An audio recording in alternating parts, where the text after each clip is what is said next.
What's up everyone, my name is Namaki and today I'm late to the party bringing you my first impressions and thoughts on the August 2021 Halo Infinite tech preview.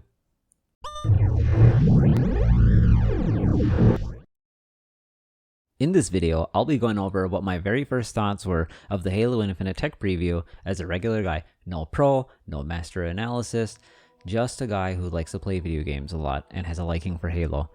I won't be getting in any specs or little details like time to kill, mostly just the game on the surface. So I'll get started with the menu. The menu music is phenomenal as always.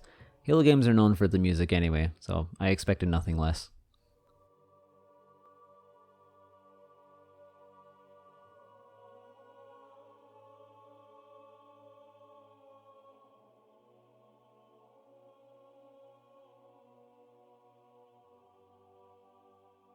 The armor coating system looks good so far. The textures and designs look pretty sick. I'm excited that I can express myself beyond red and blue armor 90% of the time. Visor's even got a nice touch with the textures. Hopefully we get to see some animated ones that are a little more unique than the ones that are seen in the Master Chief Collection right now. As with any modern FPS game, weapon skins are here, but so far it's pretty standard stuff that you'd find in any other game at the moment. Cybernetic limbs are in the game, so it's definitely a huge W for all the Amelia and amputee bros that are out there, and for anyone else that finds them really cool. AI have always been integral to Halo's story, so it's nice that we finally got them for our own personal Spartans. You can't really preview them in the menu right now, which is a little weird, but each one sounds unique when you do hear them.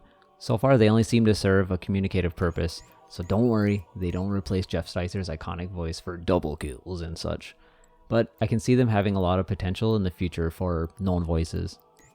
Alright, with the menu out of the way, time to get into a game.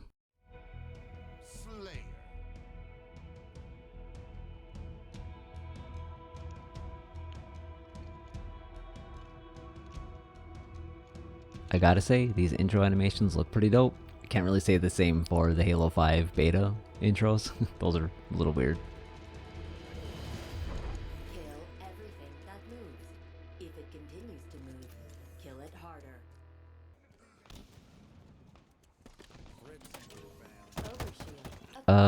Chickens can die, confirmed.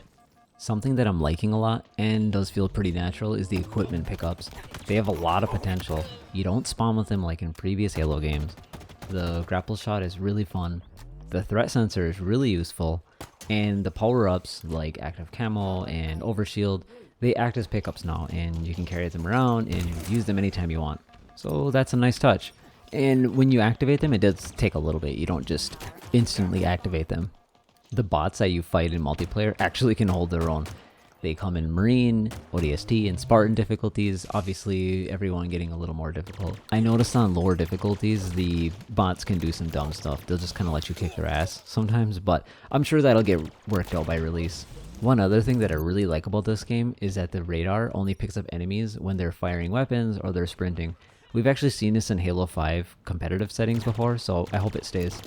Sprint is quite the hot topic for the last few Halos, but it has returned and it feels different this time around. It only gives you a slight boost, so the maps feel like they're actually made for regular speeds, not sprint. You don't need to sprint in this game, which is really good for arena style multiplayer. I do want to talk about the weapons, but I'll do that in another video, just to avoid dragging this one out any further.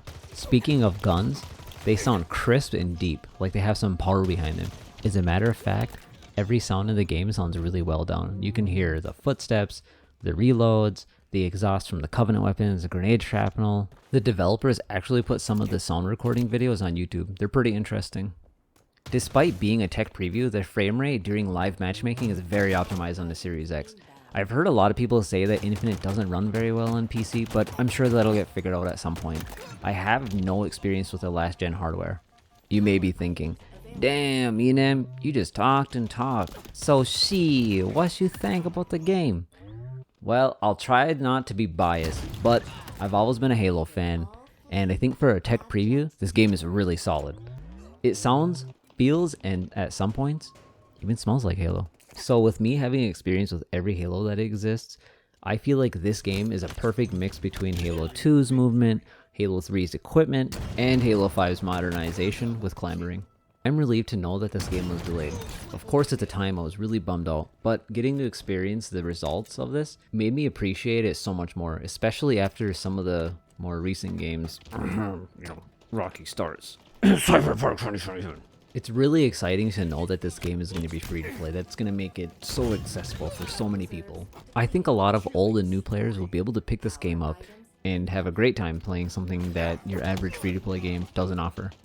And with that, I'm approaching the end of my video. So I want to leave you guys with a note.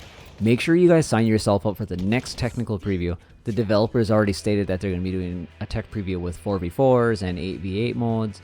I'll make sure that I leave a link below so you guys know where to sign up. If you're listening to this, thanks for sticking around. I really appreciate it. If you enjoyed this, like the video and feel free to subscribe, guys. Catch you later.